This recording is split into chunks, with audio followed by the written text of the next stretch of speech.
আমি একটা নতুন একটা ইউনিক রেসিপি নিয়ে হাজির হয়েছি।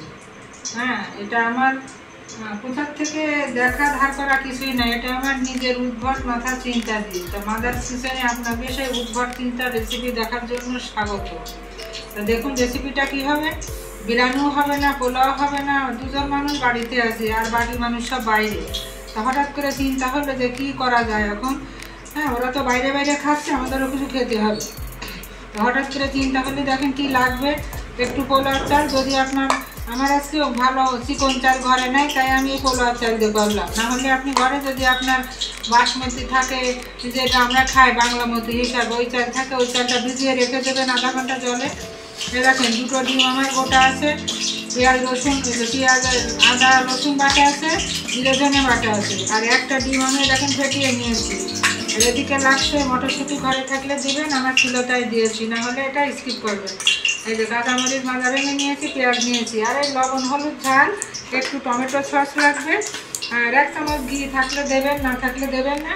আর লাগবে কি আপনার বিরিয়ানি মশলাই হোক আর গরম মশলার গুঁড়োই হোক, যেটা হোক একটুখানি ইউজ করা যেতে পারে।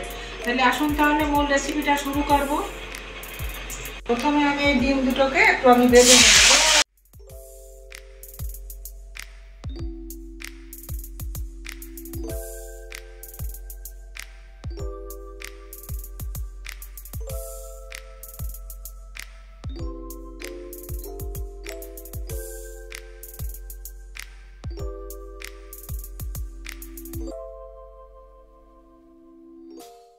পেঁয়াজটা আমার খানিকটা ভাজা হলো, এবার আমি কি দেবো, একটু জিরে ধনে বাটা দিয়ে দেবো, বেশি না, অল্প একটু জিরে ধনে বাটা দিয়ে দেবো। জিরে ধনে বাটা দিলাম, একটুখানি আমি দেবো, একটুখানি আমি ঝালের গুঁড়ো দিয়ে দেবো, শুকনো মরিচের গুঁড়ো দিয়ে দেবো, একটুখানি আমি হলুদ দিয়ে দেবো অল্প করে। আর এদিকে আমার আদা রসুন পেস্ট করা আছে, আমি এই গুঁড়োটাই দিয়ে দেবো, আদা রসুন পেস্ট আমি পুরোটা দিয়ে দিলাম। আমার এই ফ্রিজেই ছিল, এটা দিয়ে দিলাম। দিয়ে আমি একটুখানি কষাতে থাকি, না কষাবো না, আমি এই টমেটো সসটা দিয়ে দেবো। এবার আমি টমেটো সস দিয়ে দেবো 1 চামচ, 1 চামচ দেবো, বেশি দেবো না। আমি যদি টমেটো থাকতো তাহলে আমি টমেটোটাই দিয়ে দিলাম, টমেটোটা নাই দিলে আমি সসটা দিয়ে দিলাম। এবার আমি কষাতে থাকি একটুখানি। এই টক দই তো নয়, আমি খানিকটা মিষ্টি দই ছিল, এই যে আমি একটু মিষ্টি দই দিয়ে দিলাম অল্প করে। আমি এই মিষ্টি দই দেওয়ার ফলে আমি কিন্তু এদিকে কোনো চিনির ব্যবহার করবো না, যদিও মাদার সিজন মানে একটু চিনির ব্যবহার। মিষ্টি দই দেওয়ার ফলে আর আমি চিনি দেবো না। আমি কষিয়ে নিয়ে আর একটু কষিয়ে নিয়ে তেল উঠে যাক, তত সময় আমার সঙ্গেই থাকবে। এবার মটরশুঁটি কাঁচামরিচগুলো আমি দিয়ে দেবো। আপনারা শুধু দেখতেই থাকুন যে এটাতে কী হবে, সেটা আপনারা পুরোপুরি যখন ভিডিও দেখবেন তারপরে বুঝতে পারবেন। একটা অভিনব সুন্দর একটা রান্না হবে এটা। রান্না তো মাথা দিয়ে বের হয় সবার, কেউ কারোরটা দেখে করে, কেউ নিজে একজন উদ্ভাবন না করলে তার একজন করতে পারে না। আমি এটা করে নিলাম। আমার মশলাটা দেখুন আর একটু সুন্দর করে কষানো হয়ে যায়। এবার আমি এরপরে কী দেবো, এই যে আমি যে ডিমটা রেখে দিয়েছিলাম, এবার ডিমটা আমি এরপরে কিন্তু দিয়ে দেবো। এই যে আমার যে ফেটানো ডিমটা ছিল, ফেটানো ডিমটা আমি পুরোটাই এর সঙ্গে কষিয়ে দেবো, একটু ভাজা ভাজা করে দেবো। আমার যে চালগুলো আছে না, 2 জন খাবো এই পরিমাণে চাল নিয়েছি। যদি আমার ঘরে চিকন থাকতো, আজকে বাসমতি চাল নাই, মিনিকেট দিয়ে করলেও হয়, তবু আমি করলাম না। 2 জন খাবো তো, একটু মজা করে সুন্দর করে পোলাও চাল দিয়েই খাই। এই দেখেন, এবার চালটা আমি ভালো করে এর সঙ্গে ভেজে দেবো, মশলার সঙ্গে কষিয়ে ভেজে দেবো।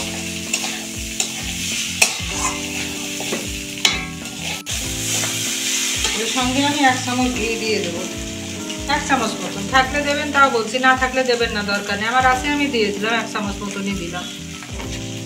8 চামচ দিলাম, একটু ঘির ফ্লেভার হলেই হলো। অনেকের ঘি খাওয়া নিষেধ আছে, অনেকের ঘরে থাকে না। আমরা তো সাধারণ মধ্যবিত্ত পরিবার, সবসময় আমাদের সব কিছু থাকে না বন্ধুরা। জীবন যখন যেখানে যেরকম সেইভাবে আমাদের মানিয়ে নিয়ে চলতে হয়। দেখুন আমার কী করবো, আমি এবার জলটা দিয়ে দেবো। আমার যেটুকু লাগবে পরিমাণ মতো আমি জলটা দিয়ে দেবো। আমি পরে পরেই রান্না করবো, আর দেবো না। জল এই পরিমাণে থাকলো। এবার আমি ডিম দুটো দিয়ে দেবো। এবার এই ডিম দুটো দিয়ে আমি ঢাকা চাপা দিয়ে দেবো। ডিম দুটো দিয়ে আমার লবণ মিষ্টি আমি পরে চেখে দেখে আমি পুনরায় দেবো। তো আমি এবার ঢাকা চাপা দিয়ে দেবো। এটা ঢাকা দেওয়া থাক কিছুক্ষণ, 10 মিনিটের জন্য থাক। হয়ে গিয়েছে, আর একটু সময় দমে লাগবে। আমি কি করলাম, আমি এই যে হালকা 1 চামচ এই যে একটুখানি এই গরম মশলা আমি ছড়িয়ে দেবো। একটুখানি, বেশি দেবেন না, বেশি দিলে হয় কি মানে উগ্র একটা গন্ধ এসে যাবে। গরম মশলাটা আমি ছড়িয়ে দিয়ে আমি একটুখানি লেগে গেছে, আমি আঁচটা কম দিয়ে দিলাম, আরও কম দিয়ে দিলাম। আমার ভাতটা একটুখানি এবার দমে বসে যাবে। আমি গ্যাসটা অফ করে দিয়ে ভাতটা আমার কিছু সময় একটু দমে থাক ভাতটা। আমি গ্যাসটা অফ করে দেবো। দেখি, হ্যাঁ আমার ভাতটা ফিরে। এবার দেখুন, যারা আমার ফেসবুকটা ফলো করেনি, দেখুন কি ঝরঝরে ভাত হয়েছে, কি সুন্দর। একটু দেখেই বুঝতে পারছেন কি মজাদার হবে। আপনাদের খাওয়াতে পারলে আরও খুশি হতাম বন্ধুরা। অনেক সুন্দর ভাত হয়েছে। যারা আমার ফেসবুকটা ফলো করেননি তাদের কাছে আমার অনুরোধ থাকবে আমার ফেসবুকটা ফলো করবেন। আর যারা আমার বন্ধু আছেন, প্লিজ আপনারা আমাকে ভালোবেসে যেভাবে পাশে আছেন, লাইক কমেন্ট শেয়ার দিয়ে আমার পাশে থাকবেন। আমার ইউটিউব চ্যানেলটি আছে বন্ধুরা, আপনারা আমার ইউটিউব চ্যানেলটি সাবস্ক্রাইব করবেন। যেভাবে ভালোবেসে পাশে আছেন, আশা করব আপনারা সেইভাবে আমরা একে একের হাত ধরে আমরা এগিয়ে যাব সামনের দিকে। তো এবার আমার ভাতটা যখন হয়ে গিয়েছে, আমার সম্পূর্ণ সব কিছু দেওয়া। এটা কিন্তু অদ্ভুত একটা রেসিপি, আমি নিজের বুদ্ধিতে তৈরি করলাম। এবার আমি ঢেলে নেবো। দেখুন ঢেলে নেবো, কি সুন্দর লাগছে দেখুন। এভাবে আপনারা এই অদ্ভুত এই রেসিপির নামটাও আমি দিয়ে দিচ্ছি বন্ধুরা। বিরিয়ানিও না, পোলাও না, এটার নাম দিয়ে দিলাম আমি আন্ডা ভাত। যেহেতু এটা ডিমের ব্যবহারটা এখানে বেশি হয়েছে, তাই এর নামটা আমি দিয়ে দিলাম আন্ডা ভাত।